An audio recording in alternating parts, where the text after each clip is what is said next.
喺美亞洲商業領袖喺支持地方社區同經濟增長方面發揮住重要嘅作用，卻常被忽視。2025年9月18日，亞洲商業協會舉辦第49屆年度影響獎頒獎典禮，以表彰嗰啲推動代表性、激勵未來一代並增強南加州亞裔美國人社區嘅企業家同企業倡導者。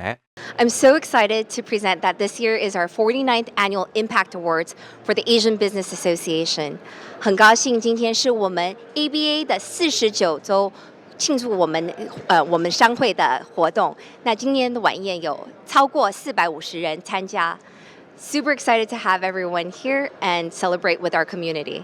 根據美國人口普查年商業調查，洛杉磯縣有32萬0633家亞裔擁有嘅企業，展現出亞裔美國企業家喺該地區日益增長嘅經濟實力。作為呢啲企業主嘅長期倡導者，亞洲商業協會自豪咁服務於1790家亞裔擁有嘅企業，涵蓋多個行業。喺美亞洲企業嘅成功，展示咗各自社區嘅成長與貢獻，推動創新創造機會，體現咗美國嘅創業精神。呢啲企業唔單止喺經濟上產生影響，仲通過支持當地項目同建立社區聯繫嚟提升亞裔家庭嘅生活。亞洲商業協會慶祝嗰啲以目標為導向嘅領導者，表彰推動多樣性、包容性同代表性嘅成就，同時增強更廣泛嘅亞裔美國人社區。ABA 執行董事兼行政總裁 Dennis Wang 表示，相信喺美亞洲企業需要一個專門嘅平台嚟表彰其對經濟嘅重大貢獻。佢對為此鋪平道路嘅領導者同支持協會使命嘅贊助商表示誠摯感謝。